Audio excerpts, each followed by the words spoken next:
Well, this is a first. Shabbat in the Sun, Michigan? Normally, this weekend is set aside for Shabbat in the Sun, Florida. There's also a March date for Arizona, but Shabbat in the Sun, Michigan? In February? Generally, that's reserved for August, and even then, it's iffy. And in any other year, we'd come to you, but well, COVID and all, well, we're pretty much stuck here and virtual no less. But in the vein of silver linings, tonight becomes an opportunity to bring our Temple Israel communities who are sunning in Florida and Arizona and all warm spots around the country and the world. And all of us here at home, thank you for sending your light and your warmth and sunshine to the bitter cold and snow of the Michigan winter. When was the last time we were all together? I think it might have been the high holidays, or maybe it was last year's summer services. Do you think it could have been at Sinai? Yes, maybe it was there. Our ancient rabbis teach us that all Jews, past, present, and future, stood at Mount Sinai to enter into the covenant and to accept the Torah. I just love that notion that we were all there.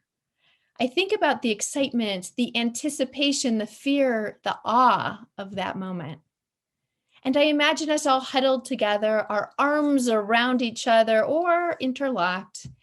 And it was the desert after all, so it must have been warm during the day and cold, probably freezing cold at night.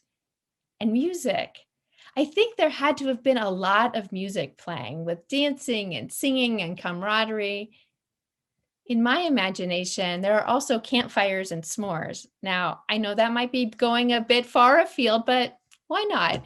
It's my imagination after all. This is what we as a people do. We gather together. We sing from our kishkas, we move, we dance, we are hopeful and joyful. And it sure sounds like a lot of fun. And that's how our ancient rabbis describe Mount Sinai too, like a wedding, a marriage between God and the people Israel. One midrash, one interpretation of the rabbis describes the scene saying, the dancing at that wedding, that is, the joy they expressed then, was like no other experienced on earth. Even the angels came down from heaven to celebrate and dance with them. Think about the joys of our lives. They almost always involve us coming together in some way. A wedding like that described by the rabbis, a holiday meal, summer camp, traveling from all across the state of Florida to eat 7-layer cake at Shabbat in the Sun because it is special to be together as a community. And I know that this is something that we have really missed this year, and it has made us recognize how important community is. Our tradition teaches us in the Pirkei Avot, Al tifrosh min hatzibor, do not separate yourself from the community. In fact, separating someone from the community was a punishment back in the day. And after this past year, we might actually have an inkling of what that might have felt like. But while we're home alone, we're not really alone. We have found other ways of coming together, of celebrating the great big moments of our lives, or simply finding each other for conversation and companionship and support during these difficult days. Yes, we've had to get creative. Zoom dinners instead of Saturday nights out. Some of the ECC birthday parties that I've heard about sound like a blast. One where they delivered art supplies to each child and did a project over Zoom.